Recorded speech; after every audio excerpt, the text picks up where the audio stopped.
तो 4 महीना के बाद नजर आए हमको। हम कहा ये साहब आप 4 महीना पहले मिले थे, बेटवा मिला तो खबर करने आया, उसके बाद आप 4 महीना के बाद नजर आ रहे हैं। कहा क्या करें सर, बगल वाला हमारी बीवी को बड़ी गाली देता है, सोचा कि आपसे थाना में फोन करा देते हैं। हमको उठ यहाँ से, तुम कंट्रोल में हिम्मत कैसे क्या आने का, निकल यहाँ से, पुलिस ऑफिसर निकल। मैंने गुस्सा के उसको मैं डांट देता था कि हमरा तो ये दंतमंजन कीना नहीं, सांप भी देख लिया, दंतमंजन कीना नहीं, इससे हमको क्या मतलब। ये स्थिति थी कि हमने खाना छोड़ा। हम अपने पत्नी को कहा कि एक शिवसी से नहीं बन रहा है, आज बच्चों का खाना बनेगा, ये अन्नू मोनू लवली छोटे छोटे थे, खाना बनेगा, हम लोग का खाना बंद रहेगा। 2 दिन खाना छोड़े। हम तो खाना छोड़ने के ऐसे ही मास्टर हैं, सब लोग जानता है। 2 दिन खाना छोड़े। मेरा महादेव, मेरे टीवी के चैनल में कुछ आता है जो दूसरों को नहीं आता, हम क्या कर सकते हैं, झूठी बात सही। मेरे महादेव ने कहा जिद नहीं करो, खाना खाओ। तो अब क्या करें, हमारा टीवी झूठे बोल रहा है, तो हमारे ने टीवी, हम आपका टीवी कहाँ से लावेंगे भाई साहब, जो मेरे पास है वही न रहेगा। खाना खा लिया। शाम होती थी जब मैं लौटता था कलेक्ट्रेट से, तो बालकोनी में, सरकारी क्वार्टर था, बालकोनी में कुर्सी लगा के हमारा पत्नी मेरी बैठे रहते थे कि लोग आ रहा है कहीं इधर तो नहीं आ रहा है, आवे को चाय भी पिलाएंगे और शिव चर्चा भी सुनाएंगे, आवे और उधर मुड़ जाए। अफसोस फ्लैट है, बहुत क्वार्टर है उसमें, उधर मुड़ जाए। हमके दूर से कोई नहीं आया। 9 महीना बीत गया, एग्जैक्ट 9 months, 9 महीना बीत गया और एक आदमी शिव से नहीं बना। हमारे जैसा हल्ला करने वाला, हमरे जैसा हल्ला करने वाला, महादेव को पेरने वाला, और जितनी ताकत थी मैंने इस्तेमाल किया। और महादेव की दया से कुछ ताकत आपसे ज्यादा जरूर रही है, अब नहीं। अब आप ताकतवर हैं, मैं बहुत कमजोर हो गया हूं। सबका मैंने इस्तेमाल किया और कुछ नहीं बना। 9 महीने के बाद स्थिति में बदलाव आया। ये मैंने उसके बाद मैं झारखंड सरकार में चला आया। ये स्थिति आज बिहार की है कि मैंने बिहार जाना डर से छोड़ दिया। एक दिन मैं महादेव से कह के थक गया था और कुछ नहीं हुआ था 9 महीने तक। आज ये स्थिति है कि बिहार के लोग बैठे होंगे हैं, मैं डर से बिहार नहीं घुसता हूँ, चुपचाप जाता हूँ और चुपचाप भाग आता हूँ, नहीं ही जाता हूँ। बल्कि बिहार यूपी तो मैं घुसता ही नहीं। इतनी भीड़, इतने लोग, इतनी भीड़, इतने लोग हैरान आ रहे हैं। अगर लीक हो गया तो प्लेटफॉर्म जाम, सब जाम जाम जाम, अपना देह बचाना मुश्किल। गलती से एक बार मोतिहारी से गुजर रहा था मैं, लीक हो गया कि साहब जा रहे हैं बेतिया मोतिहारी, ट्रेन में हैं AC2 में। इतनी भीड़ स्टेशन पर हो गई। हम देवाशीष जी को कहा कि देवाशीष जी जाइए संभालिए। गई, महिलाओं ने तत्त मार मारा पीठ पर, दे मुक्का कि ये नहीं मिले थे। ये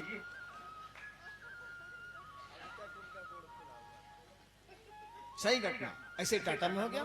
मैं जा रहा था उड़ीसा, लीक हो गया कि साहब गुजर रहे हैं, फिर वहां भी वही स्थिति हो गई। तो देखिए, शुरू किया था, कोई नहीं था। मुझको याद है वो दिन जब 8-10 गुरु भाई आते थे और उनको खाना बना के खिलाना और उनके जूठे बर्तन साफ करना मेरी पत्नी किया करती थी। और मेरी पत्नी किस परिवार से आती है ये बताने की जरूरत नहीं, तब भी वो करती थी। यही भाव था कि लोग शिव को गुरु माने, शिव से जुड़े, हमारे गुरु आपके भी गुरु हो जाएं, मेरा महादेव आपका भी महादेव हो जाए, यही भाव था। परिणाम तो उतरे। आपकी नीयत क्या है ये बहुत महत्वपूर्ण है। आप चाहते क्या है? अगर गुरु चर्चा से ये दिखलाना चाहते हैं कि आप बहुत बढ़िया ओरेटर हैं, बहुत बढ़िया वक्ता हैं, आगे नहीं बढ़िएगा आध्यात्म की दुनिया में। कम से कम एक घर तो छोड़ दीजिए ना भाई साहब, बाकी जो काम करते हैं करिए ना। हम कहां कुछ बोल रहे हैं, वो गुरु सुधारेंगे, लेकिन जिसको सुधारना है उसी को आप सुधारने लगते हैं, भारी मुश्किल है। वो गुरु आपको सुधारेगा। गुरु चेतना का परिमार्जन करते हैं, गुरु शिष्य को शिव से जोड़ते हैं, आप गुरु को ही सुधारने लगते हैं। अजीब स्थिति है आपकी। कौन कहता है कि आप पैसा नहीं कमाइए? आदमी का जीवन है तो पैसा नहीं कमाएगा, अर्थोपार्जन नहीं करेगा, वो करेगा ही क्या, खाएगा क्या वो? लेकिन शिव चर्चा को बेचते हैं, शिव चर्चा में सम्मान खरीदते हैं, शिव चर्चा में दूसरी चीजों को सामने रखते हैं। कम से कम वो घर तो छोड़ दीजिए।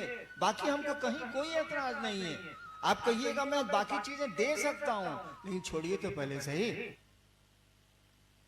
एक को तो छोड़ दीजिए, उस अपने महादेव को तो छोड़ दीजिए, अपने गुरु को तो छोड़ दीजिए। उन्होंने जो कहा उसको तो ईमानदारी भर करने की कोशिश करिए कि हम इसमें ईमानदार रहें। तब जबकि हमने बहुत छूट दे रखी है, मामूली छूट नहीं दी है मैंने। और मेरी छूट मैंने ही शुरू किया है ना, तो मेरी छूट यानी उस महादेव को, मेरी छूट को तो आदर देना ही होगा, उनको मानना ही होगा, क्योंकि शुरू मैंने किया है। तो मैं छूट दूं या रोकूं, यही लागू होगा। तो कम से कम उस महादेव को तो छोड़ दीजिए। कम से कम एक घर तो, कहा जाता है नहीं कि पहले के जमाने में कि एगो डाइन एगो घर छोड़ देती। मैं जब स्मशान साधना करता था तो कपालिक साधना में एक बार एक महाप्रेत ने हमसे कहा कि एक फल छोड़ दो। रात के 2 बजे स्मशान में कहा एक फल छोड़ दो, कुछ छोड़ना, एक फल छोड़ दो। हम सोचते सोचा का छोड़े? हम कहा जी ककड़ी नहीं खाना। हम सोचा कि ये एगो है जिसको छोड़ा जा सकता है, ककड़ी नहीं खाना। तो एगो फल छोड़ दो, ककड़ी भी फल है, मैंने फल छोड़ दिया। जब शिव गुरु हो गए तो 37वां बक्सर से ककड़ी ले आता था, मैं प्रेम से खाता था, कहा कि मैंने वादा वहां किया था, शिव के सामने थोड़ा ही किया था, मैं प्रेम से खाता था। तो हमको आपको भी उस घर को छोड़ देना चाहिए।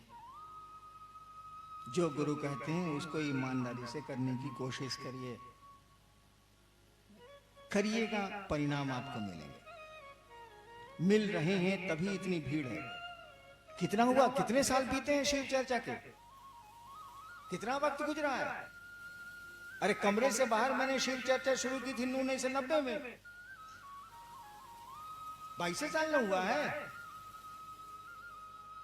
22 साल में बिहार यूपी में कौन गांव कौन गली बची हुई है जहां शिव चर्चा नहीं होती है? परिणाम है तब ना है। हम लोग कहा जाते हैं, मैं तो आजकल निकलता भी नहीं।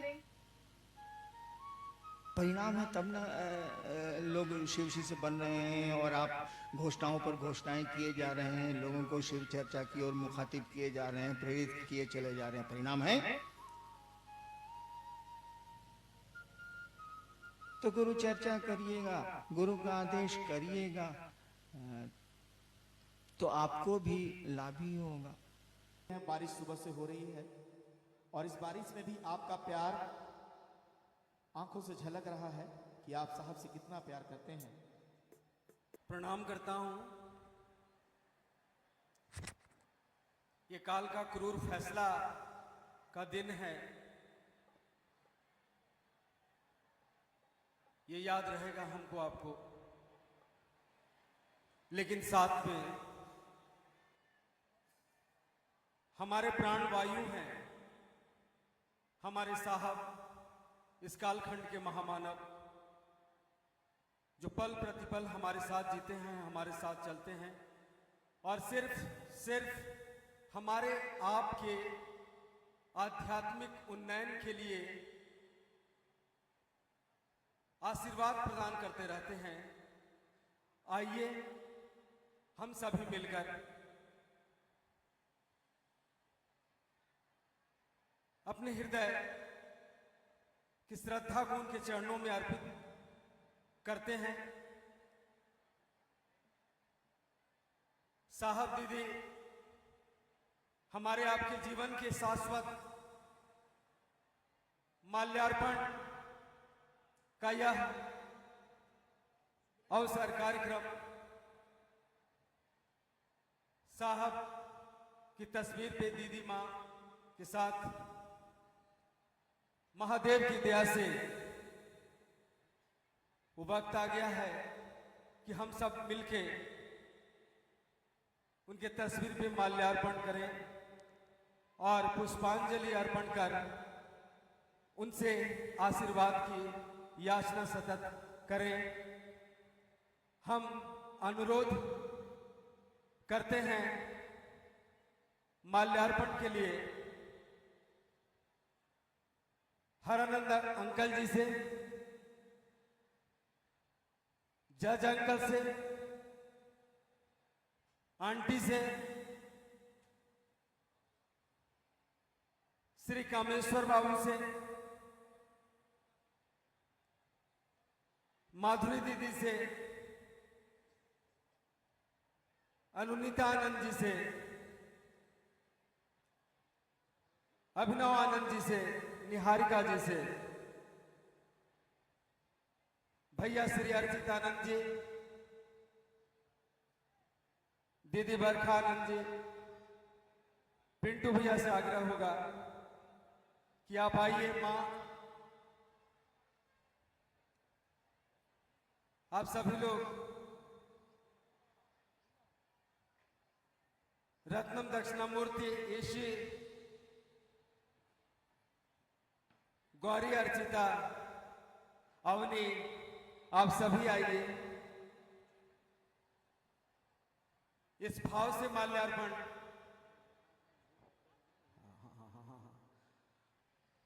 करुणा के चार छींटे करुणा निधान दे दे, ये वो पल है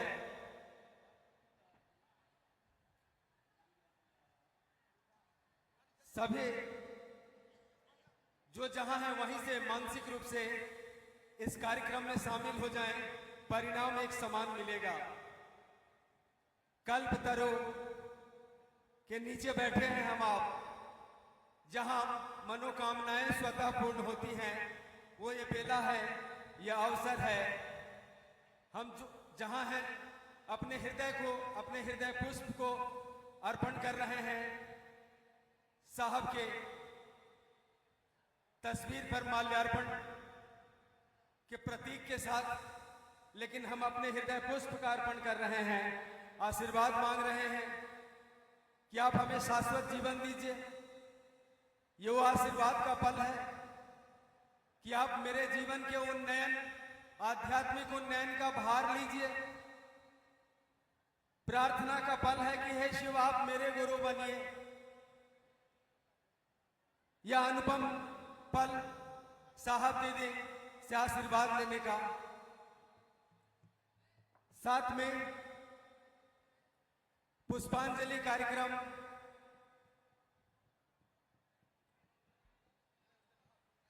भी करेंगे हम। महादेव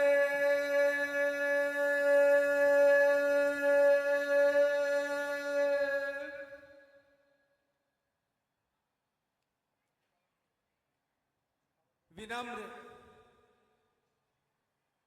हृदय से पुष्प का सहारा लेके अर्पण करने का ये क्षण सदा अविस्मरणीय रहेगा धराधाम को।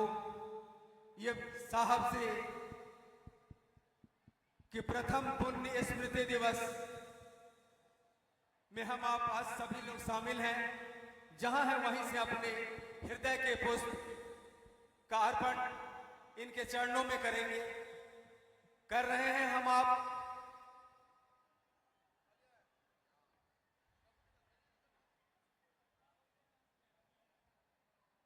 हृदय पुष्प का अर्पण हम आप सभी जहां हैं वहीं से साहब दीदी का अनुपम गृहस्थ जीवन के सभी पात्र आज उपस्थित हैं।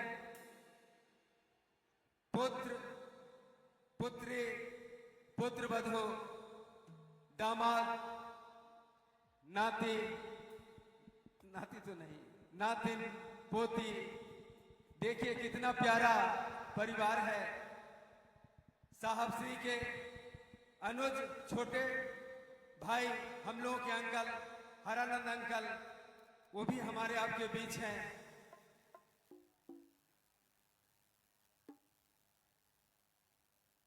ये सौभाग्य है कितना खूबसूरत परिवार है धरती पर हमारे साहब दीदी का, जिसकी रचना आरंभ हुई 31 अक्टूबर 1948 से सिवान जिले के अमलोरी गांव में शिक्षा पदाधिकारी के घर में यह आध्यात्म का अप्रतिम चिराग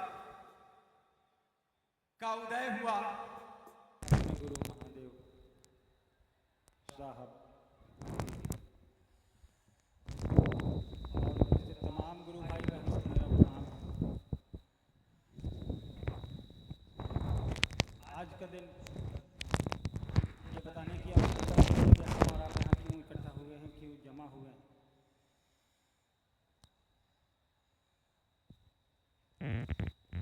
आज इसी के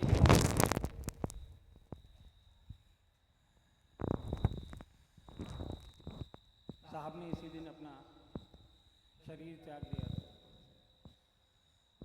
जो लोग उस दिन आए उन लोगों को ही याद होगा। उस दिन भी सांध्यकालीन काफ़ी तेज बारिश हुई थी और पूरी रात हुई थी।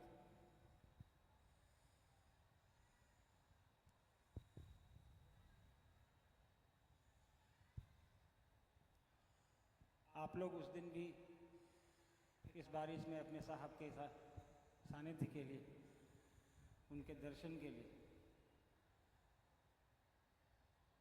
घंटों खड़े रहे।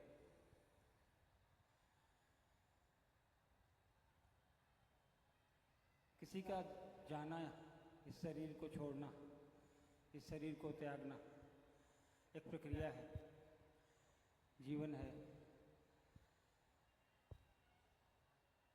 शरीर धारण किया है तो उसको छोड़ना ही।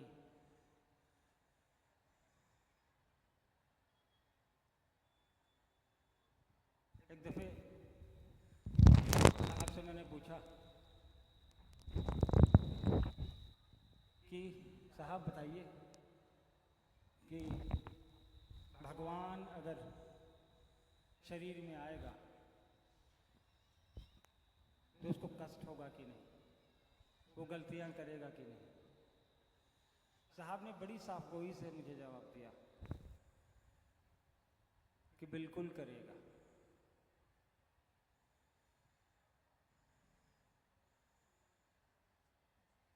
उसी गलतियों को सुधारने के लिए, उसी गलतियों से निजात पाने के लिए, उसी जो हमारी तृष्णाएं हैं उससे निजात पाने के लिए साहब ने पूरी दुनिया को जो रास्ता दिखाया है, हमको आपको उसके रास्ते पर चलना है।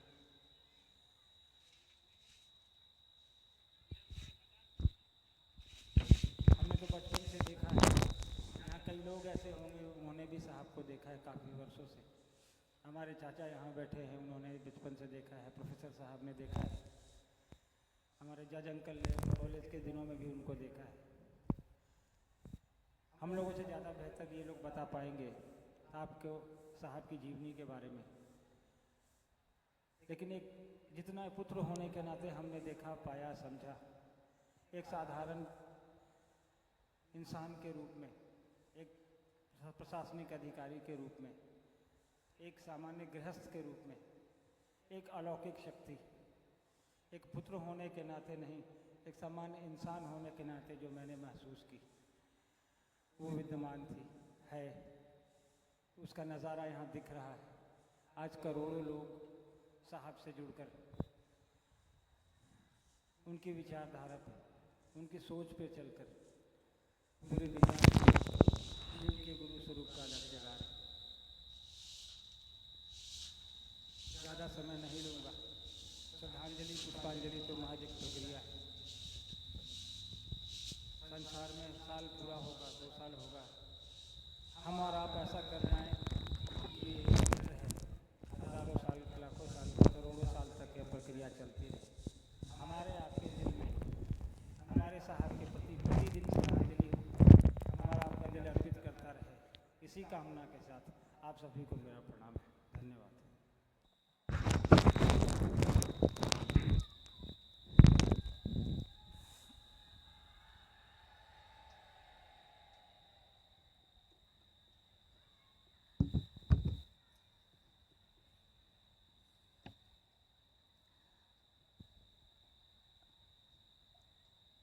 साहब की पंक्ति, बाजी चय अतफाल है दुनिया मेरे आगे, होता है सब रोज तमाशा मेरे आगे। उनका ये जीवन इस धरती पर एक ऐसा जीवन रहा जिसमें प्रतिदिन उनके सामने इस दुनिया का तमाशा चलता रहा। कोई रोता है, कोई हंसता है, किसी को शिकायत है, किसी को प्रेम है। मैंने कभी पढ़ा था कि दुनिया के लोगों ने महादेव को, देवी और देवताओं ने महादेव को हलाहल का पान करने का निवेदन किया और महादेव ने उस हलाहल का पान भी कर लिया, लेकिन दुनिया को उन्होंने अमृत बांटा। दुनिया के लोगों ने महादेव के शिष्य के लिए जो भी किया हो, लेकिन महादेव के शिष्य ने अमृत ही बांटा। सबको शिव शिष्यता की जीवंत सुगंध दी, जीने का एक उद्देश्य दिया जो शुभ्र है, चिन्मय है, शुभ्र प्रकाशित है, चिन्मय है, ईश्वर की तरफ चलने का रास्ता दिखाया है। जब भी उनके लिए कोई गुरु भाई या गुरु बहन मिठाई या कपड़े लेकर आते तो साहब हंस के कहते कि मेरे लिए मिठाई लाए हो, कपड़े लाए हो, मैं इनका क्या करूँगा? अगर ला सकते हो तो शिव को लेकर आना। दुनिया के लोगों को शिव का दान दे दिया बिन मांगे, और अपने लिए मांगा भी है तो बस इतना ही कि एक शिव शिष्य दे दो। उन्होंने कहा कि वो शिव जो दिखाई नहीं देता, लेकिन वो शिव हजारों हजार पैरों से चलता है, हजारों कानों से सुनता है, हजारों आँखों से देखता है, और ये शिव स्वयं शिव शिष्यों के रूप में इस धरती पे चल रहे हैं, विचर रहे हैं, चलते फिरते मंदिर हैं, जहाँ जाते हैं अपने शिव के नाम का दिया जलाते हैं। साहब के शरीर का अंत हुआ है, लेकिन उन्होंने कहा कि साधु की मौत नहीं होती कभी। जिस तरह वो शिव कभी भी शरीर में दिखाई नहीं दिया हम लोगों को, लेकिन आज साहब भी शरीर में दिखाई नहीं देते, लेकिन हमारे मन में सदैव विराजमान है। महादेव के संग महादेव के शिष्य भी हमेशा विराजमान हैं और रहेंगे। हम सभी शिव शिष्यों को उन्होंने जीवन जीने का एक ऐसा उद्देश्य दिया है और हाथ थाम कर चलने का वादा भी किया है। आओ चले शिव की ओर। उन्होंने कहा ये मेरी आवाज नहीं है, ये सुदूर वन प्रांतों से आती हुई आवाज है, ये जन जन की आवाज है, सारे लोगों की आवाज है कि हमको जाना कहाँ है, शिव की ओर जाना है। संग किसका लेना है? रहिए चाहे जिसके साथ, जीवन जीना है जिसके साथ, उसके साथ जीना ही पड़ता है। लेकिन मन से संग अगर लेना है तो मात्र एक, साहब हरिंद्रानंद साहब मेरा एक है और न दूजो कोई दूसरा नहीं हो सकता। तो हमको उनका साथ लेना है, उनके साथ चलना है। उनके शरीर के हटने से पीड़ा में हैं हम सब, लेकिन उन्होंने जो बल दिया है वो हम सबको ये ताकत देगा, ये सामर्थ्य देगा कि हम इस दुनिया के हर घर में शिव शिष्यता का दिया जला सके। यही हमारी सच्ची श्रद्धांजलि होगी साहब के लिए। आप सभी को मेरा प्रणाम।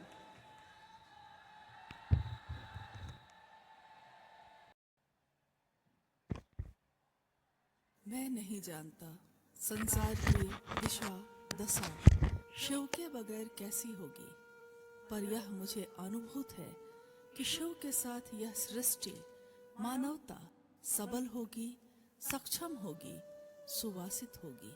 अस्तु आओ चले शिव की ओर। यह आवाहन है शिव शिष्य साहब श्री हरिंद्रानंद जी का, जिनका आगमन इस धराधाम पर 31 अक्टूबर सन 1948 को बिहार राज्य के सिवान जिले में अमलोरी नामक ग्राम में हुआ।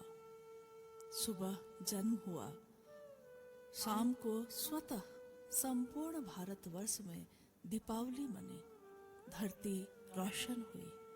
यह रोशनी सिर्फ दियों की नहीं थी, आदि गुरु शिव के शिष्य का आगमन हुआ था, जो इस जगत में शिव के गुरु स्वरूप की स्थापना के निमित्त मात्र ही आए थे।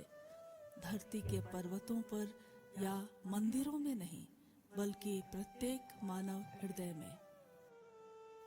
संपूर्ण मानव जीवन निष्प्राण काठ की प्रतिमूर्ति बनकर बस जी रहा था। उन्होंने अज्ञानता के गर्त में गिर रही निष्प्राण मानवता में प्राण फूंक दिए। विश्व के लोगों को समस्त संकीर्णताओं से मुक्त होने की राह दिखाई। उद्घोष किया कि जाति, धर्म, संप्रदाय, लिंग आदि से परे है शिव की शिष्यता। शिव की शिष्यता में कोई बंधन नहीं, कोई वर्जना नहीं। जंजीर चाहे सोने की हो या लोहे की, जंजीर जंजीर ही होती है।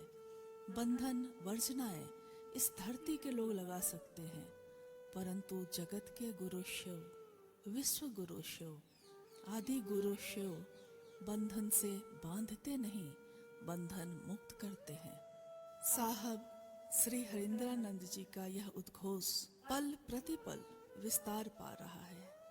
महागुरु महादेव की इच्छा के अनुरूप उन्होंने कहा कि मुझ में मानव चेतना के अभ्युदय की जिद है और इसके लिए मात्र एक ही विकल्प दिखता है, उस महागुरु महादेव को अपना गुरु बनाना। मार्ग शिव शिष्यता का है और मंजिल है भगवान शिव स्वयं। जगत के लोगों ने अपनी इच्छाओं और कामनाओं के लिए शिव को चाहा, परंतु शिव के शिष्य ने शिव के लिए शिव को चाहा। उनकी इस चाहत को करोड़ों शिव शिष्यों ने अपने हृदय में उतारा, आत्मसात किया।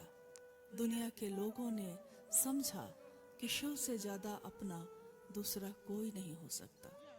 4 सितंबर 2022 की अमृत बेला शिव के शिष्य हरिंद्रानंद जी शिवलीन हो गए। 5 तत्वों से बना नश्वर शरीर 5 तत्वों में विलीन हो गया। दुनिया के लोग अपनी लौकिक दृष्टि से उनको नहीं देख पाएंगे। अब जैसे जैसे यह खबर करोड़ों शिव शिष्यों तक पहुंची, जो जहां था वहीं से झारखंड राज्य की राजधानी रांची में अपने साहब के उपवन की तरफ चल पड़ा। सबके हृदय थम से गए, आंसुओं का सैलाब उमड़ पड़ा। आसमान में बादलों और बिजलियों की कौंध थी तो हृदय में वेदना की पुकार। साहब मेरा एक है और न दूजो कोई। साहब शब्द की व्याख्या उन्हीं के शब्दों में।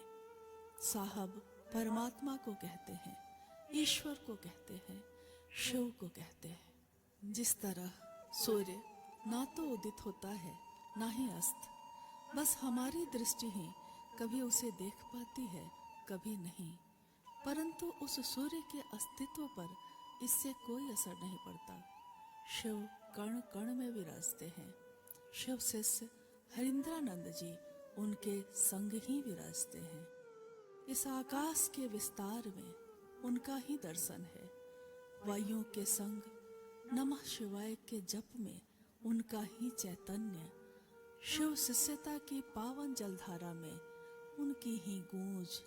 बनो तो शिव, रहो तो शिव, जियो तो शिव। क्षिति का कण कण पुकारता है शिवः शिवम शिवः शिवम शिवः शिवम। ब्रह्मांड के आकाश में श्री हरिंद्रानंद जी का इस धरा पर आगमन अपने सुनहरी रश्मियों संग प्रकाश फैलाता रहेगा। उन्होंने कहा कि शिव के शिष्य मंदिर हैं जो जहाँ जाते हैं अपने शिव के नाम का दिया जलाते हैं। मनवंतरों तक संपूर्ण सृष्टि शिव की दिशा में ऊर्ध्वमुखी हो, यही शिव शिष्य हरिंद्रानंद जी की कामना है। पाथेय है, गति है और गंतव्य भी। हमारे सर झुके हैं उनके सामने जो खुद तो आसमां है मगर सर झुकाए बैठे।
भाई गुरु बहन धीरे धीरे शांतिपूर्वक